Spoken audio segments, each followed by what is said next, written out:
Okay, here's an update with regard to the latest changes or alterations. This was more or less where we left kind of the last time at DRM2. And this flips those stairs here to this side with an open railing going down. I'll try to remember the different things I wanted to say. Opens this up to a dining area here.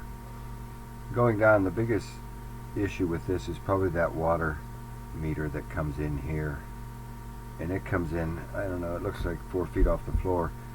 I don't know if we want to entertain, and I don't even know what's involved in swinging that location, so I'm assuming that we're going to be able to, this stairwell here only has to be, let me just go back up.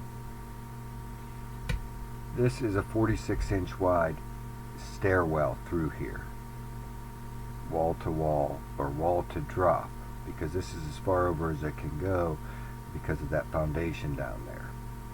With regard to that water meter, I think my final interpretation of that is perhaps this wall here, there's room to adjust the length of the treads and the location of this wall, the size of this and this, in order to get that water, and I'm assuming that's the water meter entrance or the main water entrance, to get that concealed behind a wall here. Maybe this wall is coming out a little further, which means this shifts back a little bit. But that is going to be the main thing that we encounter with trying to make these stairs like this. I endeavored to get that landing as high as possible in this. Coming down here quick, this is the window wells, and we have to, these windows are not wide enough, which is nice, but we have to lower those to where their sill is within 44 inches of the floor, and then put in some sort of a window well. This is the simplest interpretation here in this film. The simplest of these are something like this, and these are modular depending upon how much depth you need to get down to where that sill is within 44 inches of the floor.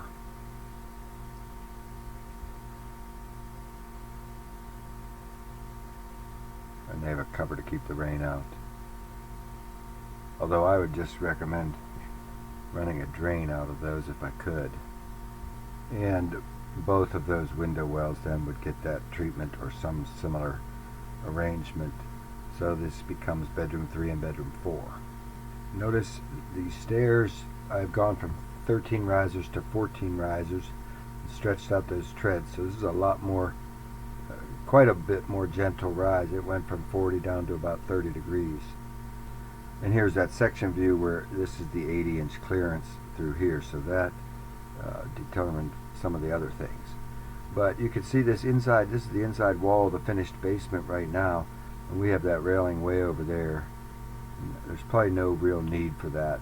So I have taken that and moved it over along with the door. Another thing that's a little bit of a concern about that water main coming in right then, you can't see it in this section, but you can see it here where I don't know if this footing is going to get in the way with that. That line will be marked, but we may have to make some more further alterations on what exactly happens with this porch owing to that water line coming in there. So yeah, move that railing and door over, give us a little bit more space in the living room. 16.6, moving it up into the over 18-foot range. That mudroom laundry area, you would have to adjust that how you want it, how much space you need in there and how much space you need in the garage. Right now there are your dimensions in the garage. Leaving that alone because I know we talked about adding another 10 feet to this end of it, and we'll come back to that. But leaving that alone and looking at a few things with regard to the kitchen, the dining room, the patio. This is the bay window. We talked about a bay window in there. This is the first interpretation. And you'll just have to watch this film at a slower speed to watch some of what is happening. Note also at this point, this front wall is getting rebuilt because currently there's a door and a big, there's just so much happening that that's getting rebuilt. And the same with this because of the big garage door opening. So that's a whole new wall through here.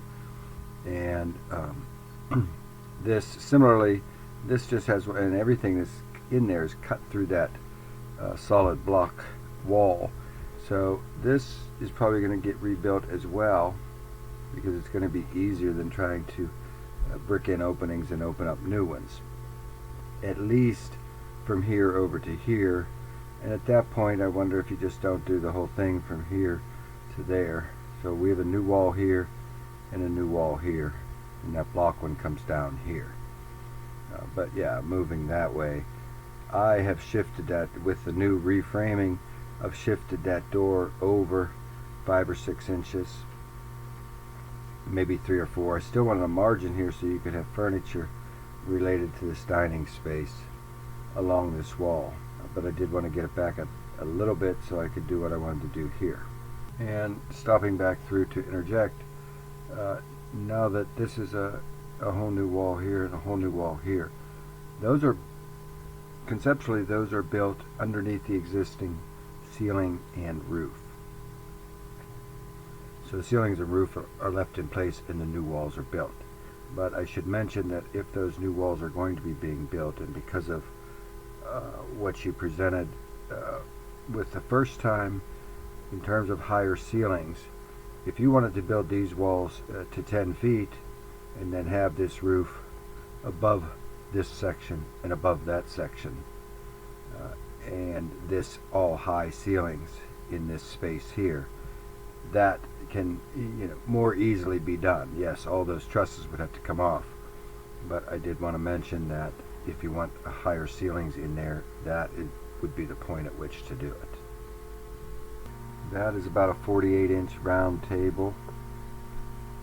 Now this is a bay window that comes up off of the floor, so the floor doesn't extend into this that way.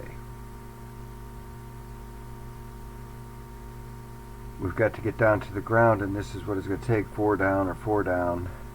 These ones probably a little bit higher than these ones. And now if we either put our own little foundation in or cantilever new joists out here, then we can make this like a walk-in bay where this all becomes floor surface here and is all one level. And it would give us a little bit more versatility with regard to how that table is arranged in here.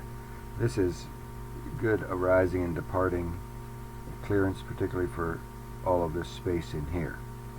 These concrete patios are just to show you how much square footage, what you can accomplish with so much square foot of concrete, and they're shown here. One of them is an error. This is correct, 530 square feet. This one's actually about 430.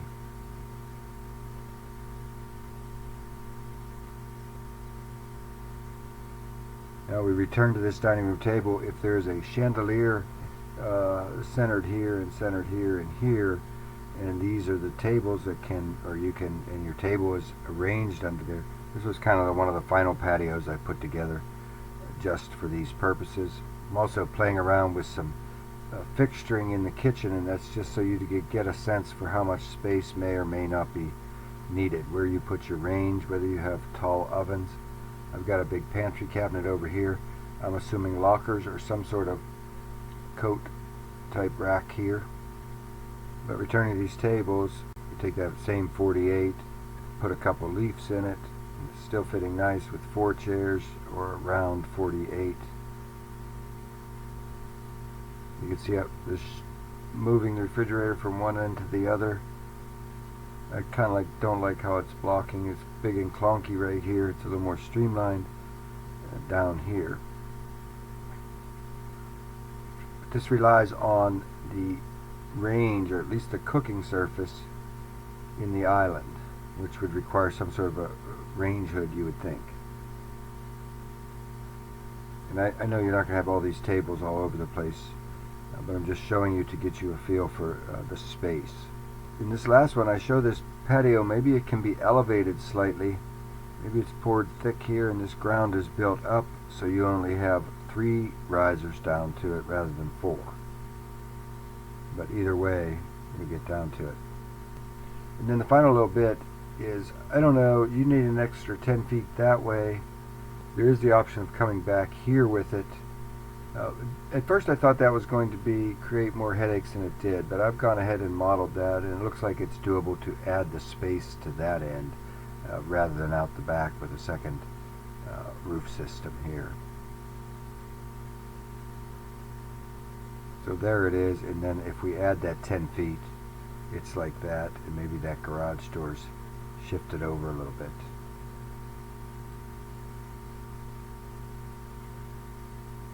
And that's your final interpretation of the garage here with 10 feet to that side of the garage door.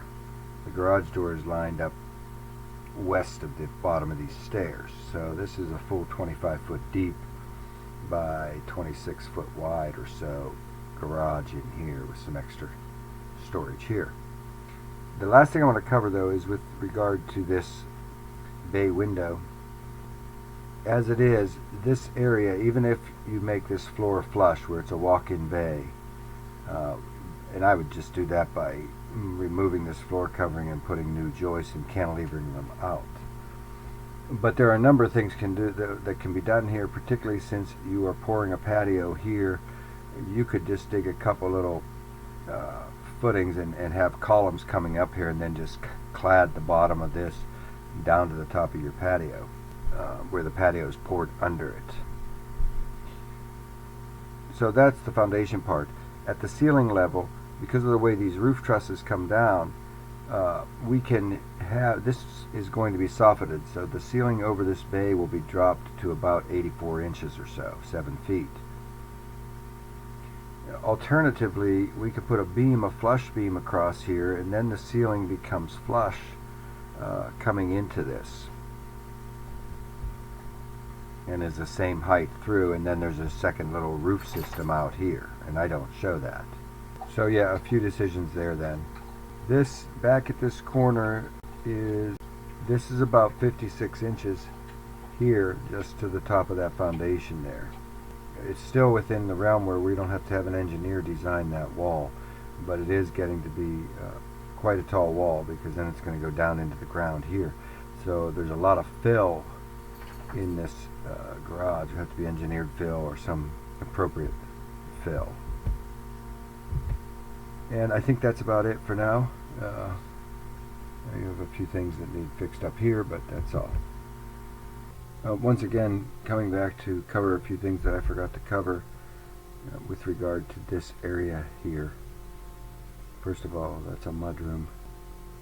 I forgot to mention that what if you wanted a place to put a grill for grilling. This is enough space for that, just a small one.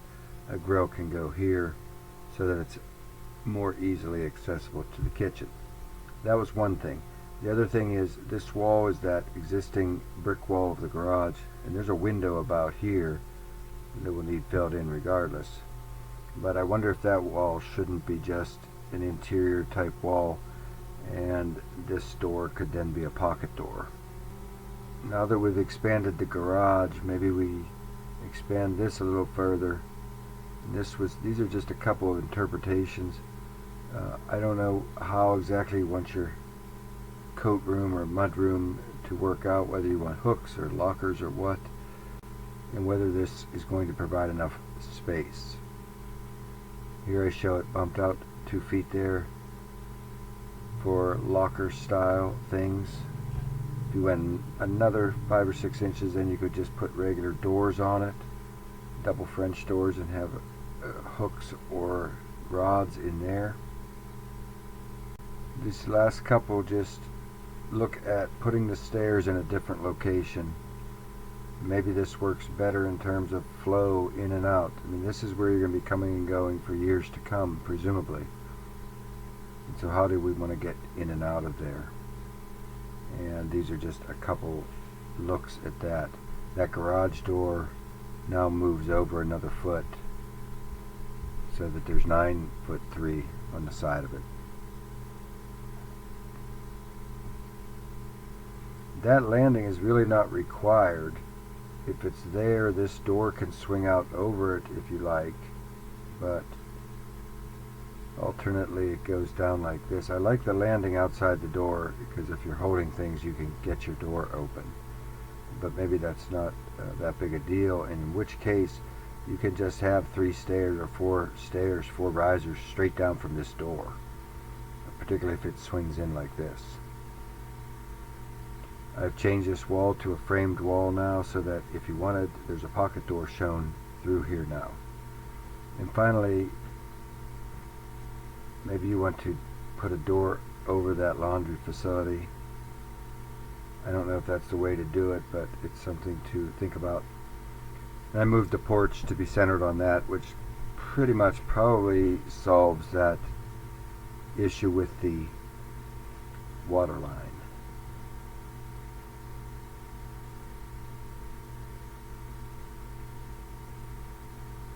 I don't know what else I can do with regard to that mudroom. I'm probably sure there's something else, but that's with some looks for you to get a feel for it. In the way it changed outside on that last shift of the garage door, and the alignment of the porch is like this. Still don't have that thing where it belongs, but it's like that. That's it for now. I'll look forward to the next piece. Thanks.